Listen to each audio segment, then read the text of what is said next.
sports! The Carolina Hurricanes, notably not the Toronto Maple Leafs, have signed defender Jake Gardiner, unrestricted free agent Jake Gardiner, to a 4-year contract at $4.05 million per season. And if that sounds familiar to you, there's a reason! It's because it's the exact same amount of money that he made with the Leafs, and he didn't even get a raise, and why isn't he a Leaf right now? Somehow this is all Mitch Marner's fault, and it's definitely Cody Cece's fault, and don't even get me started on Roman Polak! Okay, none of those things are really true. Well, a couple of them might be a little true. But Jake Gardiner is no longer a Toronto Maple Leaf after a very long time of being that, and along the same lines as Nazem Kadri before he got traded, it is a miracle Jake Gardiner was a Leaf for as long as he was. Many moons ago, the Leafs acquired Jake Gardiner in what was a heist of a trade. The Leafs dealt someone who they signed as a free agent to the Anaheim Ducks, aging defender Francois Beauchemin, in exchange for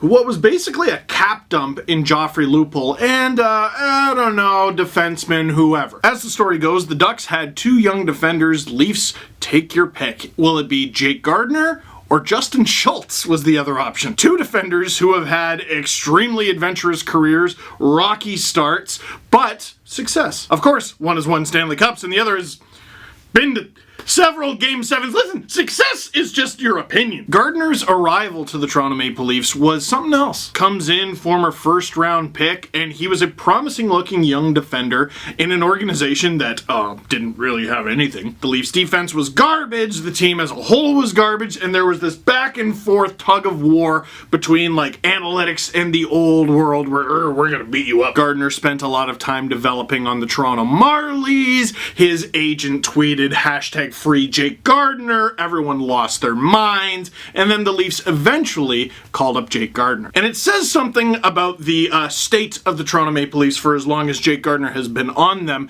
that people have been going, hey, remember that goal that Jake Gardiner scored against the Bruins in 2013? Remember that one, Game 4, the Leafs were down and then they caught back up? And I'm like, man, they lost that game. But it wasn't necessarily about that, it was what it meant, because we were screaming, give this guy more ice time, put him in the lineup for crying out loud, and then when he scored, it's like, see?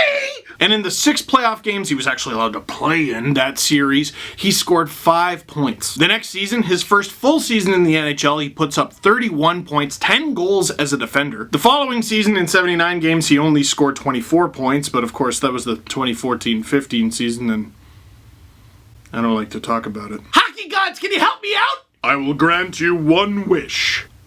Fire Randy Carlyle! Consider it done, young Leafs fan. Yes!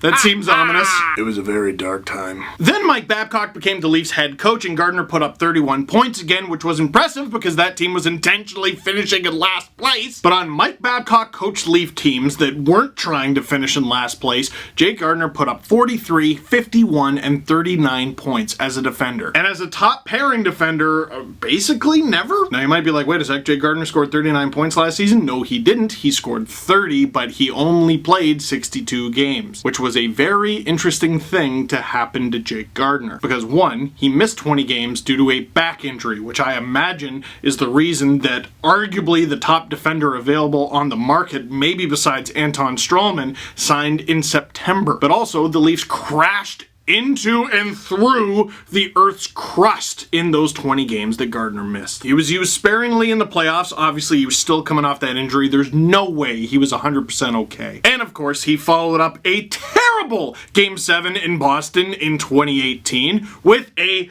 terrible Game 7 in Boston in 2019, but at least this time he had the excuse of an injury. Jake Gardiner was one of the most polarizing Toronto Maple Leafs, at least within the fan base, over his tenure with the team. The numbers do not lie. Jake Gardiner was an extremely effective defenseman. His team controlled the puck more when he was on the ice than when he was not. On the Randy Carlyle teams that he was on that sucked and never had the puck, he had the puck at least more than his teammates. And on Leafs teams that have actually been competitive, he has been a Corsi god. Get that word out of your head. Possession god. He had the puck. But he had one of the most severe cases of Brian McCabe syndrome I've ever seen, which is, hey, he's pretty good, but whenever he makes a mistake, he made it a good one. Which really, more accurately, could be described as Thomas Kaberle syndrome, and that used to be the Leafs' top pair, and that should tell you all you need to know about me! Speaking of which, Jake Gardiner is going to wear 51 in Carolina, and...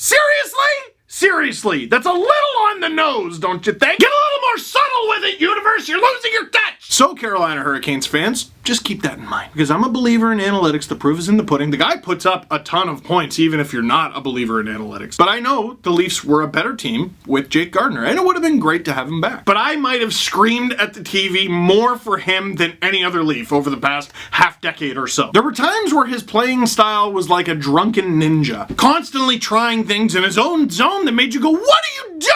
Oh, it worked out. But when it didn't, it didn't. Like often when your team gets scored against, you go, well, that was a team mistake. Like, there's a bit of a breakdown here, maybe error in communication. So often when he was on the ice and the puck went in the back of the Leafs net, it was like, that was you! Jacques Hughes, Jake! So people like to talk Leafs with me, and sometimes I almost feel like I'm in a confessional, because people, they gently tell me their Leafs opinions, their deepest, darkest ones, and they'd be on the other side like, I have a confession. And I go, what is it, my son? I'm ashamed to say, I think I hate Jake Gardiner. And I always just say, I understand, my son. The best way I can describe Jake Gardiner to a lot of fans is he is broccoli. Jake Gardiner's broccoli. Why do I gotta eat broccoli? Because broccoli is good for you. Ugh, are you sure? I ran the numbers more than once, and broccoli is definitively good for you. How is it good for me? It's a good source of vitamins and minerals, it's a great source of fiber, and an extremely underrated source of protein. That's all well and good, but broccoli makes me fart.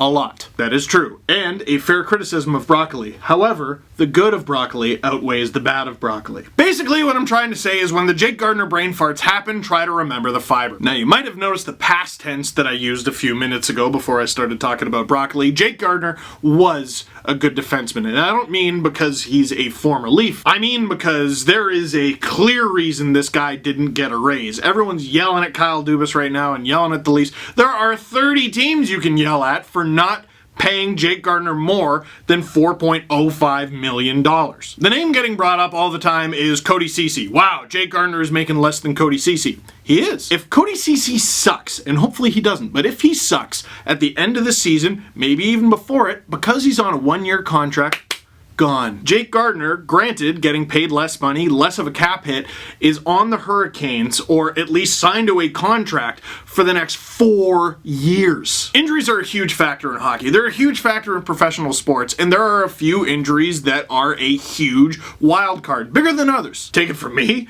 the back is a tough one. And a couple months ago, at the end of the Leafs playoff run, I think it was even before the playoffs even began, the word surgery was being thrown around with Jake Gardiner. $4.05 million for Jake Gardiner is incredible value. 4 years for a guy who may or may not require back surgery at some point is an enormous risk. And weirdly, the way contracts are going these days, as the contract goes on, the salary goes up each of the 4 years. So if you gotta trade it, it's difficult to trade. On the other hand, if you're Carolina, your defense looks like this. Dougie Hamilton, Jacob Slavin, Justin Falk, Jake Gardiner, Brett Pesce, Trevor Van Riemsdyk, Gustav Forsling, Hayden Fleury, and oh yeah, they got that Jake Bean guy too. What else do they got, Steve? Glad you asked! A first-round pick from the Toronto Maple Leafs so that the Leafs could dump Patrick Marleau's cap hit on them. As many have speculated, maybe Carolina sheds one of those defensemen now that they got Jake Gardiner.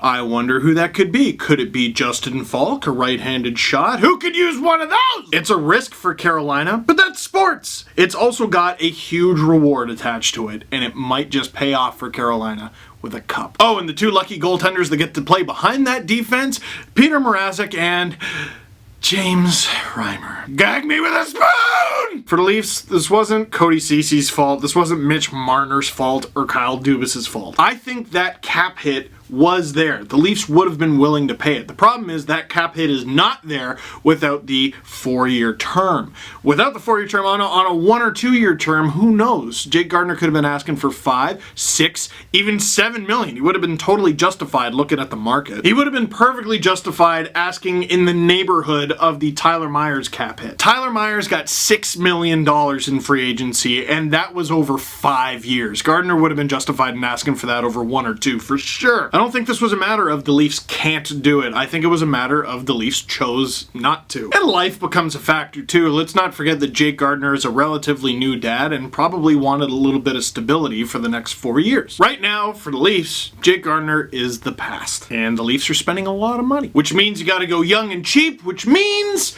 Rasmus Sandin, Timothy Liljegren, come on down. One of you, both of you, would be very welcome in this Leafs lineup right now. And Hurricanes fans, please take care of him. Even if you want to beat him with a fish every now and then. He's still great. But all of a sudden, after a bit of a dead zone, things are starting to happen in the NHL. The Clayton Keller extension, the Brendan Perlini extension, Joe Thornton signs a contract, Jake Gardiner signs with Carolina. Is the dam starting to break? God, I hope so. So that is it for this one. Thank you very much for watching. Click like if you like this video. Click subscribe if you really like to. Tell all your friends that now that Jake Gardiner is no longer a Leaf, no Leafs defender will ever give the puck away again. Is that how this works? It's not. If you're feeling generous, please check out the description down below. There's a link to donate to Easter Seals Ontario, a charity that helps out kids with physical disabilities. Once again, the link down below, Easter Seals Ontario. I'm trying to raise $50,000 by November 14th, and we're gonna get there. I just need your help.